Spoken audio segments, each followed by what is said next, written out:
What happens in an anxiety attack? How long do anxiety attacks last? What can I expect during an anxiety attack? Anxiety attacks are acute periods of high anxiety. What happens is you might have been feeling a bit anxious about something coming up. Maybe it's a party and you don't know most of the people there. Your anxiety rises to a crescendo as you actually hit the time of the party, and this may get high enough that you label it an anxiety attack. Compare this to anxiety in general, where it ebbs and flows, or sits in the background feeling menacing. Anxiety attacks are very high anxiety for a shorter period of time. Now, different people experience these differently. Anxiety attacks are going to be more intense for people who haven't started their journey to wellness. We call this group the distressed. Before we begin our journey to wellness, emotions feel very out of control. We're just doing our best to avoid triggering any anxiety and any sensations associated with it. The distressed tend to believe they can't do anything to cope with anxiety and may have thoughts like, oh no, not this feeling. They don't want to acknowledge that there's something they can do because it feels so out of control, and acknowledging that there are things we can do would invalidate that feeling. Anxiety attacks with their very high anxiety are experienced as their uncontrollable emotions at their most overwhelming and most distressing. Sometimes there are worries about it being something other than anxiety, like a health problem or a sign of going crazy. Often it's viewed as an inherent self-weakness, a shame that can't be improved so must be hidden, which leads to low self-esteem and mood, and anger at anyone who might suggest there is something that can be done about anxiety.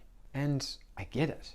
Anxiety is intense and uncomfortable, and we get told all the time to stop worrying or calm down, which inherently comes with the message that anxiety is a bad thing and should be avoided. We all start somewhere.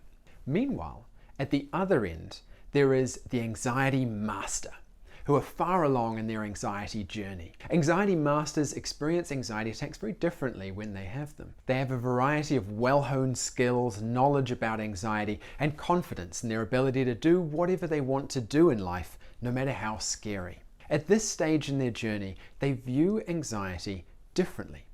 It's not as threatening, so it's not something to put energy into avoiding or worrying about. They know what it is and know they can deal with it. Their experience of an anxiety attack may look more like this. One moment, I'm having some high anxiety.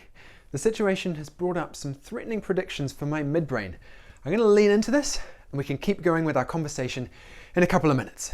As you can see, a pretty radical difference in how we can experience an anxiety attack. Now, if the way the anxiety master responded to an anxiety attack seems way out there, an unrealistic, unreachable way to approach anxiety attacks, or you'd love to be there at this anxiety master stage, but feel nowhere near there currently, know that there are steps in between. What's important is to take the next step. This requires decisiveness.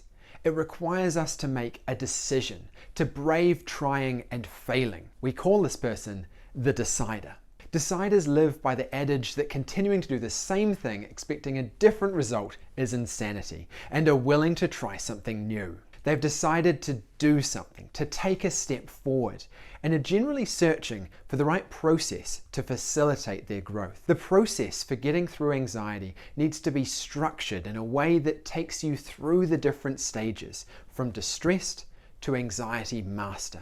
That's why we created the domino process, to domino your anxiety stage by stage in a way that builds on the last step to create momentum. There are 5 stages to our anxiety journey: the distressed, the decider, the regulator, the challenger, and the anxiety master.